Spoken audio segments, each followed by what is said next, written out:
जमाने की बात है। एक ताजिर था जो शहर से दूर एक गांव में रहता था। वो तिजारत के लिए रोजाना शहर जाता और मुख्तलिफ अशिया की खरीदो फरोख्त किया करता। तिजारत करने के लिए उसके पास एक गधा था। वो गधे पर सामान लाद कर रोजाना शहर जाया करता। ताजिर अपने गधे की बहुत अच्छे तरीके से देखभाल करता, उसकी खुराक का बहुत ख्याल रखता, उसे वक्त पर चारा डालता और पानी पिलाता, क्योंकि ताजिर को पता था कि उसकी तिजारत के लिए इस गधे की बहुत जरूरत है। गधा बहुत सेहतमंद था। ताजिर बहुत सारा सामान एक साथ गधे पर लाद कर फरोख्त के लिए शहर ले जाता, लेकिन उसका गधा बहुत कामचोर और आलसी था। उसको भागना दौड़ना खाना पीना बहुत पसंद था। आज फिर शहर जाना पड़ेगा। मुझे हमेशा छुट्टियाँ क्यों नहीं हो जाती? मुझे छुट्टियाँ बहुत पसंद हैं। मेरे मालिक को तो हमेशा काम की ही पड़ी रहती है, पर मुझे फारिग रहना बहुत पसंद है। मेहनत करना तो बिल्कुल भी मुझे अच्छा नहीं लगता। ताजिर अपने गधे पर सारा सामान लाद कर शहर ले जाता और ताजिर को शहर जाने के लिए एक नदी को पार करना पड़ता था। शहर जाकर वो सारा सामान बेच देता। ताजिर को हर रोज बाजार की मांग के मुताबिक अशिया की तिजारत करनी पड़ती थी। कभी कपास तो कभी नमक, कभी सब्जियां तो कभी फल। ताजिर को पता लगा कि बाजार में नमक की मांग बहुत बढ़ गई है। ठीक है, मैं बहुत जल्दी नमक लेकर आ जाऊंगा। उसने अपने गधे पर 4 बोरियां नमक की लादी, पर उसको मालूम हो गया कि 4 बोरियों का वजन काफी ज्यादा है। ओहो, मेरा गधा इतना वजन नहीं उठा सकता। इसका वजन थोड़ा कम करना पड़ेगा, यही ठीक रहेगा।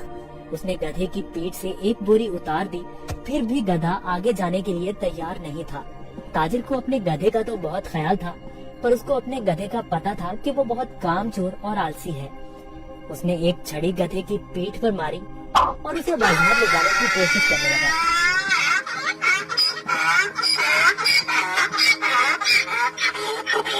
चलो, अब मुझे पता है तुम बहुत आलसी हो। तुम्हें शहर जाना बहुत जरूरी है, क्योंकि बाजार में इस वक्त नमक की बहुत मांग है।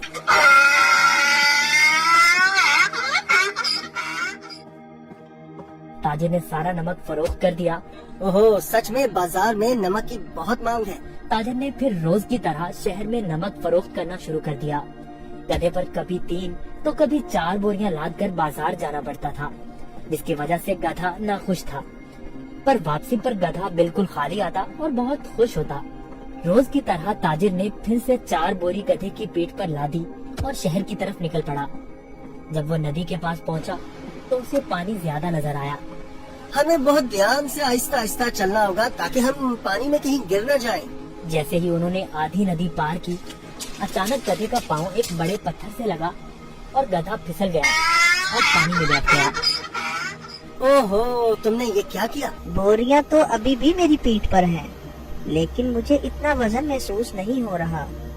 ये एक जादुई नदी है। गधा इस बात से हैरान था कि नदी में फिसलने की वजह से उन बोरियों का सारा नमक नदी में घुल गया था और बोरियों में से नमक खत्म हो चुका था, जिसकी वजह से गधे को वजन महसूस नहीं हो रहा था, क्योंकि बोरियों में नमक बचा ही नहीं था, सब खत्म हो चुका था। ओहो, मेरी सारी मेहनत जाया हो गई। मैं शहर जाकर क्या करूँगा? सारा नमक तो बह गया है। शुक्र है खुदा का, मेरा गधा दोस्त सही सलामत है। गधे को कुछ नहीं हुआ। अब शहर जाने का कोई फायदा नहीं, मुझे अब घर जाना चाहिए। वाह, कोई वजन भी नहीं और काम भी नहीं। ये तो कमाल की नदी है। फिर अगले दिन ताजिर ने 4 बोरियां गधे की पीठ पर लाद दी और शहर की तरफ निकल पड़ा।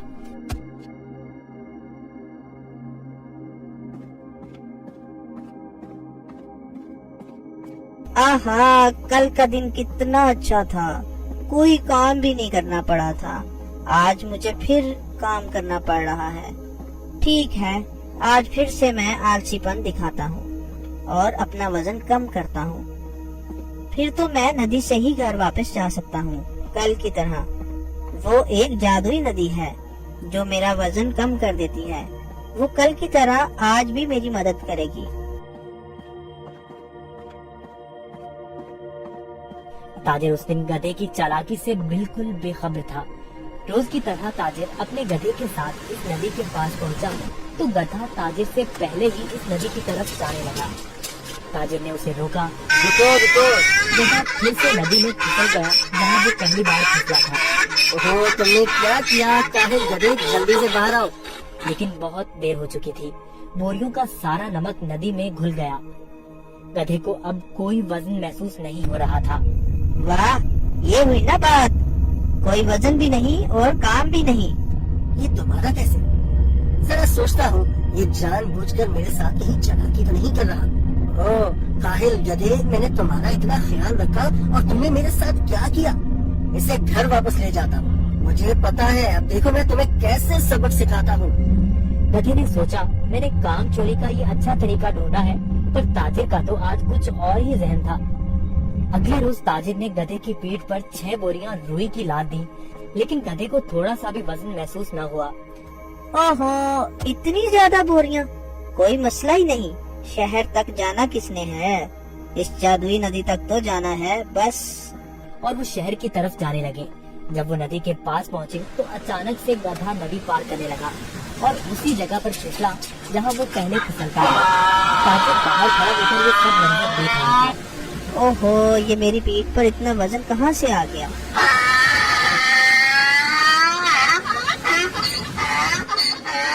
ताजिर बहुत समझदार आदमी था। उसको पता चल गया कि उसका गधा जानबूझकर ये सब उसके साथ कर रहा है।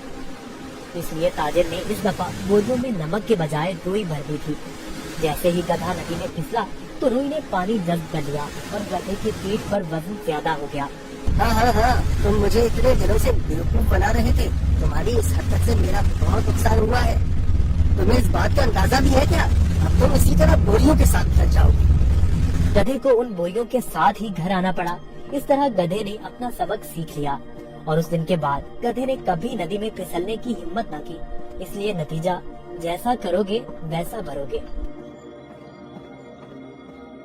अगर आपको हमारी वीडियोस अच्छी लगी हो तो इसको लाइक करें, शेयर करें और हमारे चैनल को सब्सक्राइब करें। शुक्रिया।